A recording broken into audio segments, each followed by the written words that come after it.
e da especialização em ciências criminais nas faculdades Jorge Amado, em Salvador. Lecionou Direito Penal na Universidade de São Marcos, é autor de livros, é coordenador da revista Ultima Ratio, publicação voltada para estudos e pesquisas acerca da questão criminal e autor de diversos artigos na área criminal. Porém, a gente verifica que o Dr. Leonardo Sica é um estudioso permanente, constante, quando nós examinamos, quando nós imaginamos a colcha de retalho que tem sido a nossa legislação criminal. Inclusive, a última delas, com as reformas, principalmente na área do Tribunal do Júri, que, obviamente, deverão estar sendo objeto de estudos pelo ilustre advogado. De forma que é com muito prazer, doutor Leonardo Sica, que nós o recebemos na Emerge, na certeza de que o senhor nos proporcionará aquilo que nós esperamos, uma palestra sobre esse tema, que é práticas restaurativas no direito brasileiro. E é com esse objetivo que nós passamos a palavra ao senhor. O senhor vai ser todo o tempo com slides, né? Sim, eu já começo daqui, então, acho que fica mais fácil. Assistir lá da plateia, tá bem? Até para aproveitar produtivamente o tempo. Primeiramente, boa tarde a todos.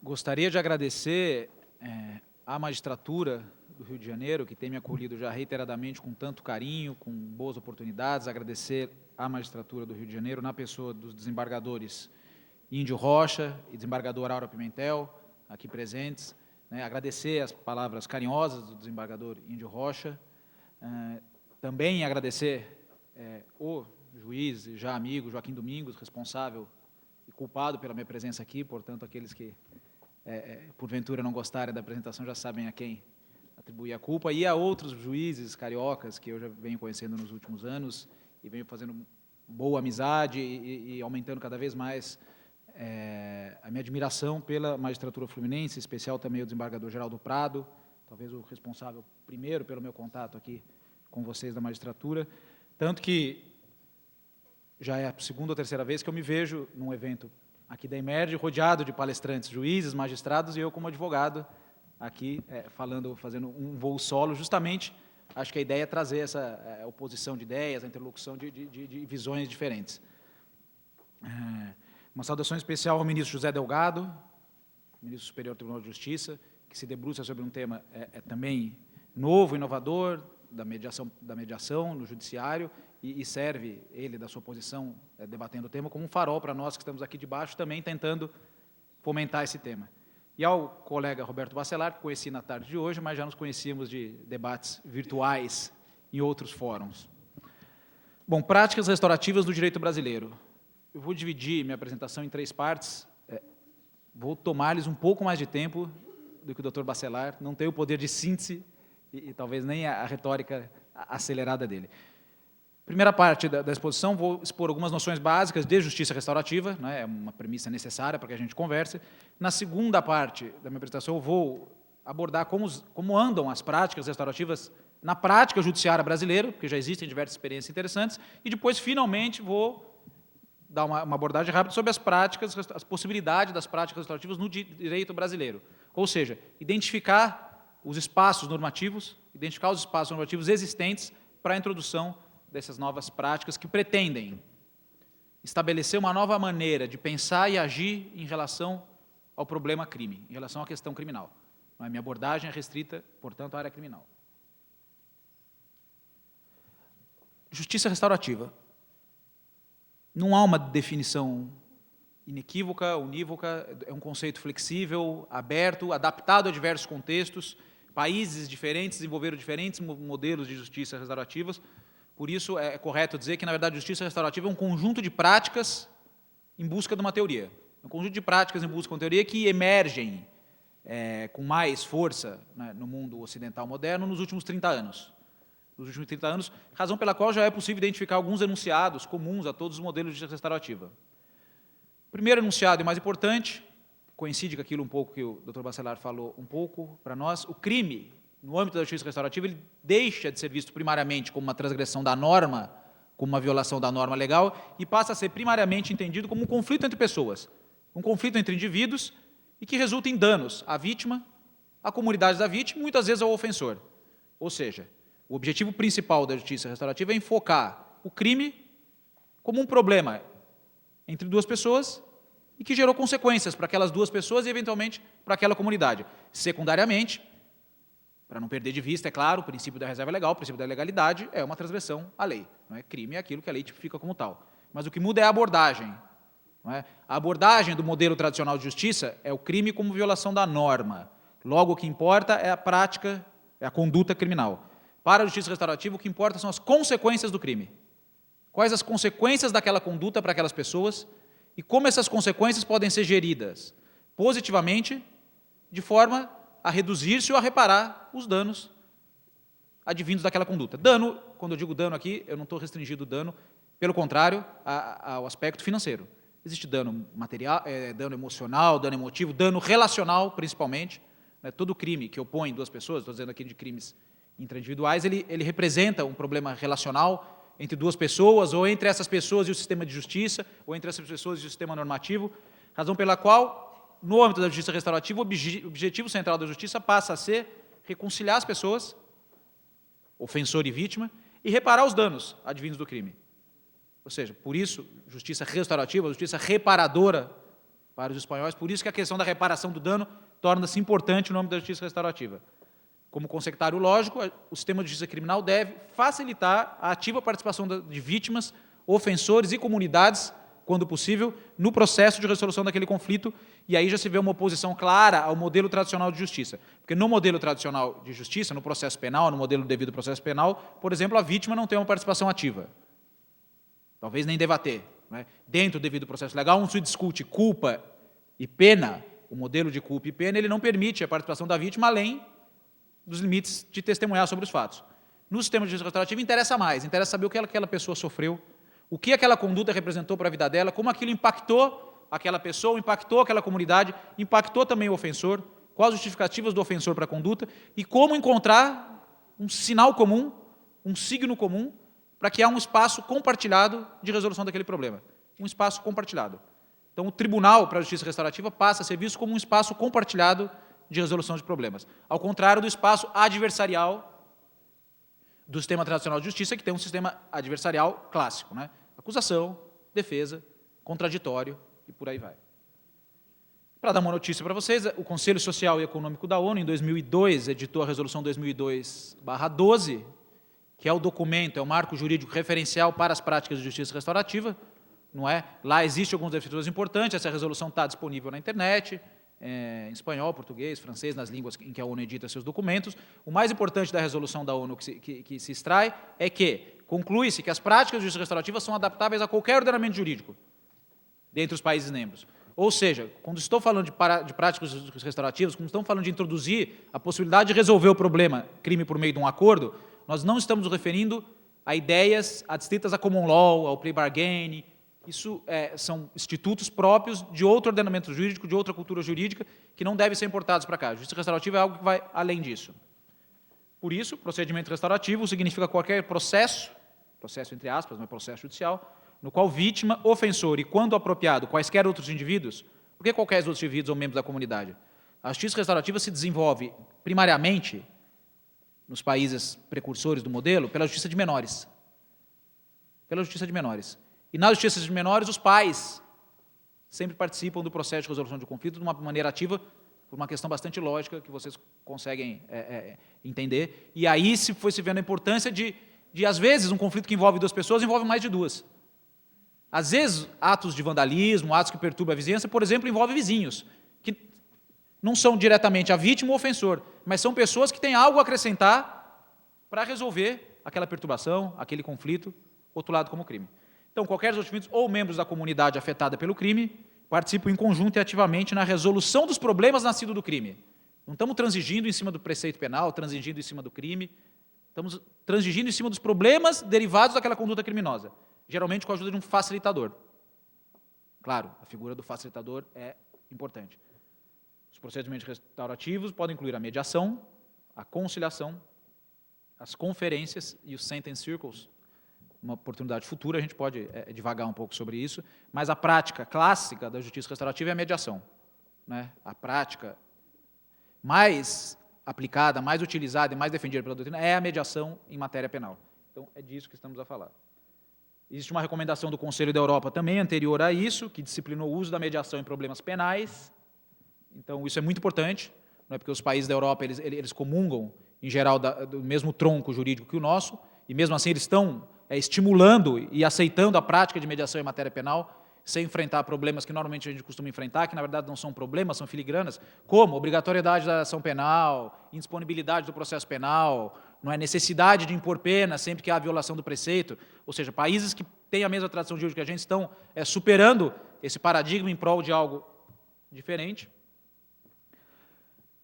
O Canadá é um dos países precursores do movimento de justiça restaurativa. Canadá, Austrália, Nova Zelândia são os países ocidentais considerados como modelares, tanto assim que a Suprema Corte do Canadá reiteradamente já tem se manifestado sobre a inclusão de práticas restaurativas no sistema oficial. Tem aí um link para essa adesão da Suprema Corte do Canadá, e aqui é muito importante, pois, logo em seguida eu vou chegar por que esses países têm uma experiência importante, que pode ser usada no nosso exemplo, justamente nesse ponto. Então, interessa saber quais as origens desse surgimento, do ressurgimento da justiça restaurativa. Por que ressurgimento? Um dos tópicos básicos desse movimento de justiça restaurativa, Austrália, Canadá e Nova Zelândia, foi o resgate de antigos métodos de resoluções de conflito dos povos nativos daqueles países. Métodos de resolução de conflitos que tinham sido sufocados pelo sistema tradicional de justiça, sufocados pela apropriação de justiça, pelo soberano, pelo Estado, e não tinham tido lugar, não tinham recebido lugar na legislação vigente. Então, estou falando na Austrália e no Canadá dos povos aborígenes, das First Nations.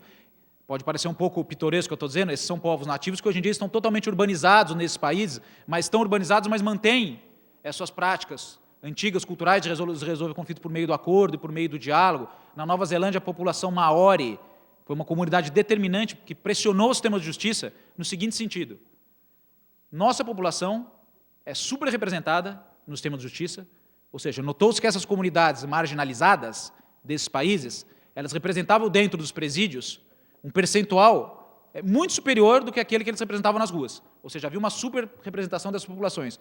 E essas comunidades começaram a perceber o seguinte: esse conflito nasce de uma falha de comunicação, porque o sistema de justiça único que o país apresenta, ele não oferece as respostas adaptadas para o nosso modelo cultural. Para o nosso modelo cultural, e essas comunidades começaram a pressionar para que o sistema tradicional absorvesse esses métodos de resolução de conflitos.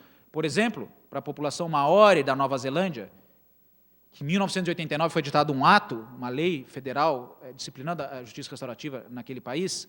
Para a população maori, o fato de um oficial de justiça entrar na casa, numa casa de família, retirar o menor e levar para uma audiência, é um fato muito mais grave, muito mais ofensivo do que qualquer outro crime que eventualmente o menor pode ter cometido. Por quê? Porque para essa população existe cristalizado um traço cultural antigo de que, quando um filho cria um problema, quem tem que resolver são os pais. E, nesse momento, o sistema de justiça intercedia e criava uma ruptura além da ruptura que já era o crime, porque interrompia aquela possibilidade de resolver os conflitos por meio de métodos que aquelas populações já tinham. Essas populações pressionaram o sistema de justiça, o sistema de justiça começou a absorver na justiça de menores da Nova Zelândia, na justiça de menores do Canadá, na justiça de menores na Austrália. O sistema começou a recepcionar essas práticas negociais, essas práticas dialogais, essas práticas de mediação, e o sucesso e o êxito foi tamanho que, nesses países, o que aconteceu? Uma contaminação de baixo para cima. A justiça restaurativa invadiu o sistema tradicional pelo sistema de menores e logo não, 20, 30 anos hoje, já é aplicada com um bom nível de êxito na justiça de adultos também. No Canadá, até no tópico do artigo da legislação penal que fala sobre penas, foi incluído um inciso especificamente para facultar o juiz o uso de práticas restaurativas na hora de resolver o conflito. Isso por pressão de comunidades que tinham meios de resolver os próprios conflitos, mas que não conseguiam veicular essa possibilidade de resolução dentro dos canais tradicionais do judiciário. Por isso que eu digo, nós estamos a tratar do surgimento ou do ressurgimento de um modelo. Nós temos aí elementos de ressurgimento. Por quê? Porque resolver problemas dialogando é uma prática mais antiga que a própria humanidade. Na verdade, resolver problemas punindo é uma prática mais moderna do que essa. Mas, na verdade, a punição se tornou um hábito.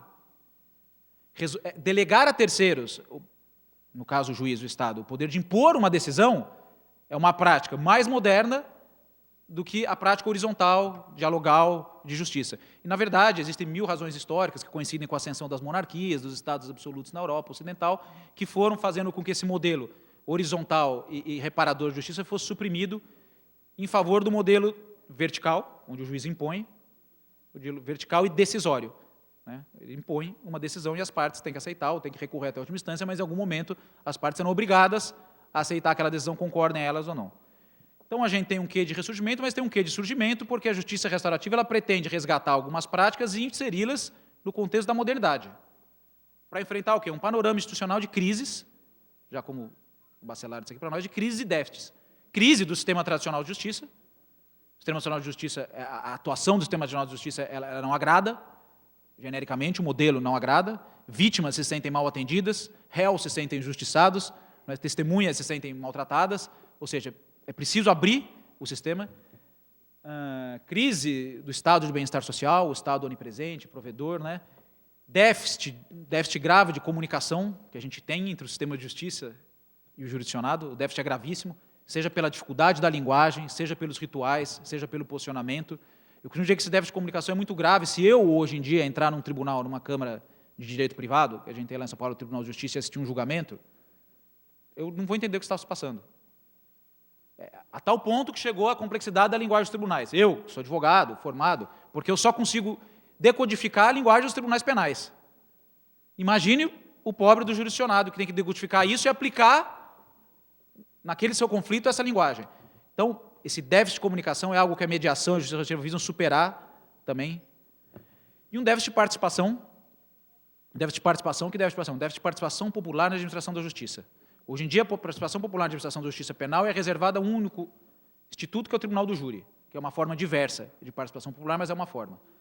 O que a gente não pode conceber é que, nesse milênio, onde se vê a justiça se estabelecendo como uma nova cena da democracia, tudo vai ao judiciário hoje em dia, basta ver a atuação do Supremo Tribunal Federal sobre as questões das mais diversas possíveis. Quer dizer, o judiciário ele se tornou um palco de grandes expectativas, mas quando se torna um palco de grandes expectativas, ele tem que dar uma contrapartida de participação daqueles que têm expectativa. Ou seja, demandas maiores na direção do judiciário precisam ser respondidas com possibilidades dos demandados, dos que demandam, participarem na administração da justiça. E, claro, não é o rótulo crime, o problema está rotulado de crime, não pode ser um rótulo, porque o fato de um problema ser crime ou não é um rótulo legal, que o legislador pode pôr, que o legislador pode tirar. O que define o crime é o rótulo legal. Não é esse rótulo legal que impede a participação de ofensor e vítima na resolução do problema que os opõe. Nesse contexto de surgimento, ressurgimento, de enfrentamento de crises e déficits, a mediação se apresenta como um remédio possível, viável, ainda incipiente. Não quero precisar fazer um parênteses aqui, não pretendo e nem acho que estou aqui a apresentar uma panaceia, um remédio milagroso para todas as nossas angústias em relação à justiça, mas algo inovador, que tem bons indicativos que pode ajudar na construção de um novo modelo. Aparece a mediação penal como possibilidade de absorver, de legitimar, à luz da justiça pública, as diversas mediações, conciliações que acontecem no cotidiano.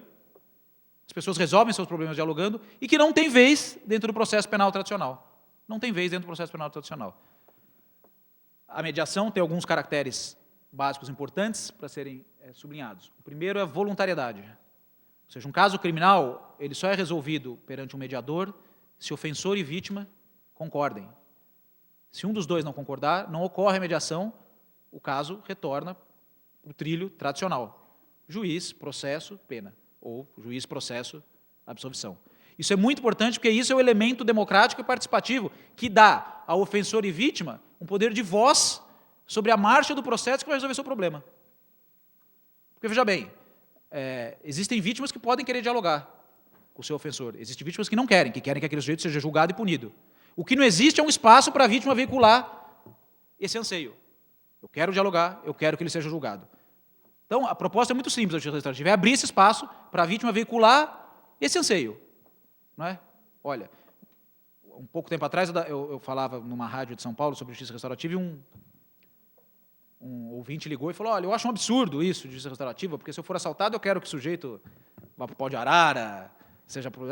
tal. E eu respondi ao ouvinte, eu falei, ótimo, a justiça restaurativa não pretende abolir a possibilidade de processo, não pretende abolir o direito de processo. O senhor que quer isso, o senhor já está contemplado pelo sistema atual. Porque se o senhor sofrer um crime, o senhor denuncia a polícia vai acionar o Ministério Público, aquele sujeito vai ser julgado e processado. Quem não tem espaço no sistema de justiça é quem não quer resolver desse jeito o seu problema.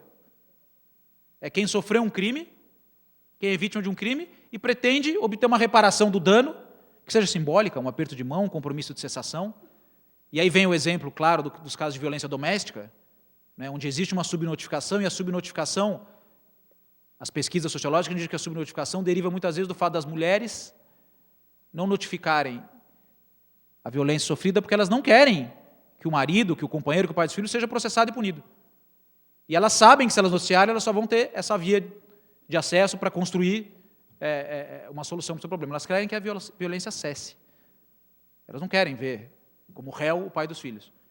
E essa pessoa não tem um espaço no modelo atual. E aí, por isso, construir esse consenso de participar da mediação. Confidencialidade e oralidade. Confidencial em relação ao quê? Em relação ao processo. Tudo aquilo que é discutido no âmbito da mediação não vem ao processo, para que a mediação possa ocorrer num ambiente livre. Por quê? Porque muitas vezes, para que uma mediação transcorra, é necessário que o ofensor confesse, por exemplo, a prática de um crime. Ele pode confessar a prática de um crime, pode-se não obter um acordo e aquele caso vai ser tratado pelo sistema tradicional. Só que se aquela confissão obtida sob a promessa de uma tentativa vier ao processo, isso é quase que como um golpe contra o ofensor. Porque ele confessou fora do processo, na tentativa de diálogo, e aquela confissão pode ser usada em prejuízo dele, notadamente, para sustentar uma condenação penal. Então, os termos do que é discutido são confidenciais para o juiz. O juiz recebe o acordo, ou a notícia de que não houve um acordo. E o juiz tem um papel importante, fundamental, que é zelar pela legalidade, pela equidade, pela proporcionalidade do acordo. Em face do caso concreto, e para isso o juiz tem a lei, não é?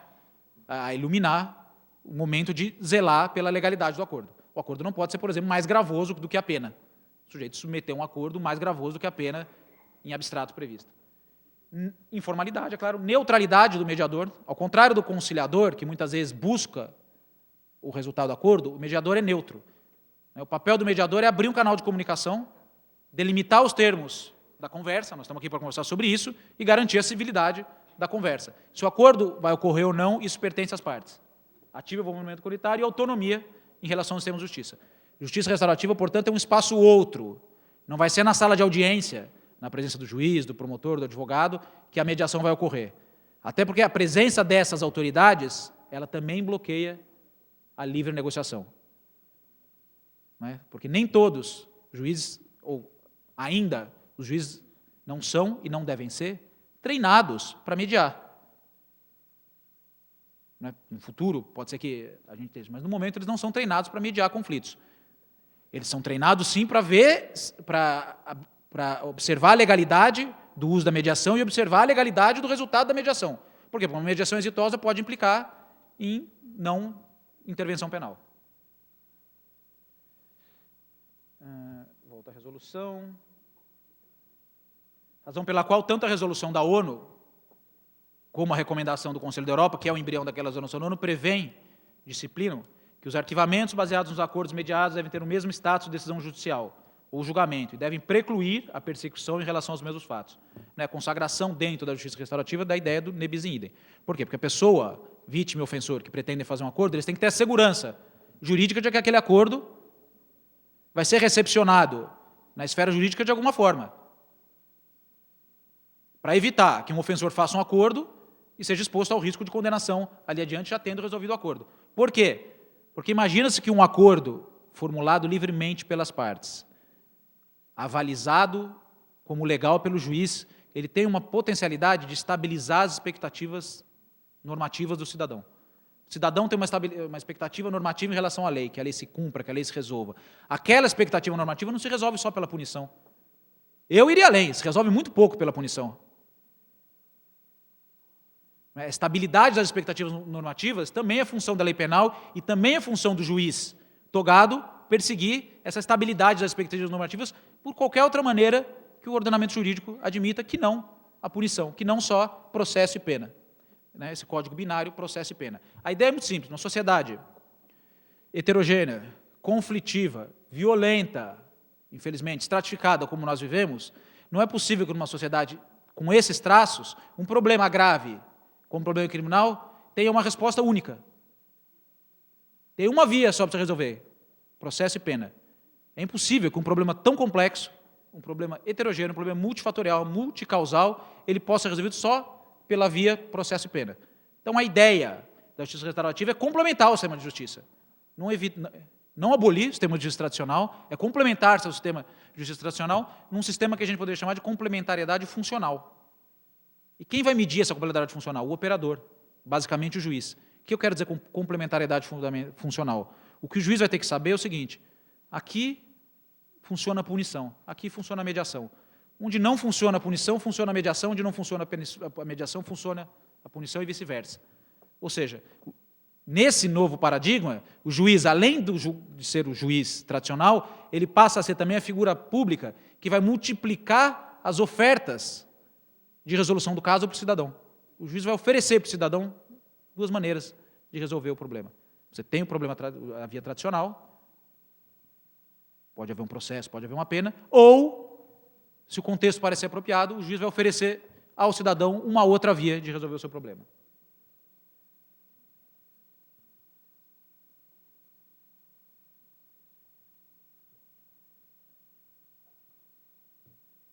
Por que é importante a participação do juiz?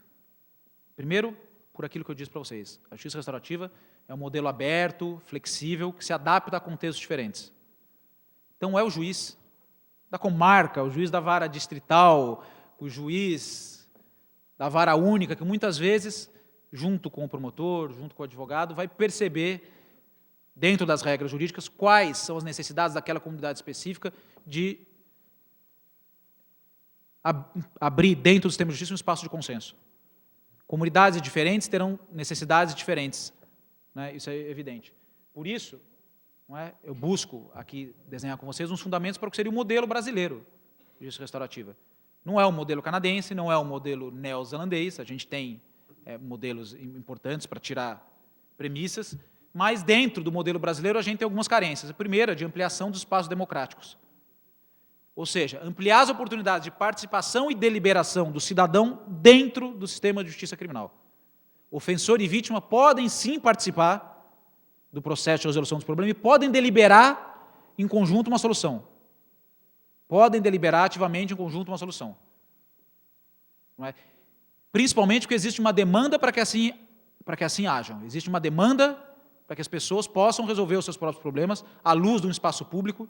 E veja bem, se não o fizerem no espaço público, talvez o façam num espaço não público, no espaço privado, no espaço ilegítimo. O que a justiça restaurativa pretende trazer é trazer para a luz de um espaço público, à luz do judiciário, as mediações, as conciliações, as negociações que ocorrem no cotidiano e que vão continuar ocorrendo, queiramos nós ou não. Construção de novas modalidades de regulação social. A pena é uma modalidade de regulação social. A punição é uma modalidade de regulação social. Mas a mediação também tem que ser concebida como uma modalidade legítima de regulação social. As comunidades, como eu disse para vocês, as mais antigas, desde os primórdios, elas se regulam por meio da mediação. As famílias, quando tem conflitos, elas conversam. Claro, os pais punem os filhos às vezes, mas eles não punem os filhos 100% das vezes que eles praticam um ato de incivilidade. O sistema de justiça, ele pune 100% das vezes o cidadão quando ele pratica um crime. Ele não dá outra chance para as pessoas resolverem. Diferente do que ocorre nas famílias, diferente do que ocorre nas escolas, diferente do que ocorre nas comunidades. E isso favorece o surgimento de subculturas, isso favorece o surgimento de justiças paralelas, o que é muito ruim, o que é deletério. Para nós, operadores, importa ver a partir da dogmática, do ordenamento jurídico, que o artigo 59 do Código Penal, reconstruído de uma forma dogmática e válida, ele dá espaço suficiente para a inclusão do resultado acordo como suficiente para evitar a intervenção penal. O artigo 59 diz lá da necessidade da pena, que a pena é necessária para satisfazer necessidades de prevenção e retribuição. Ora, se o juiz perceber que, em determinado caso concreto, foi realizado um acordo, e aquele acordo é suficiente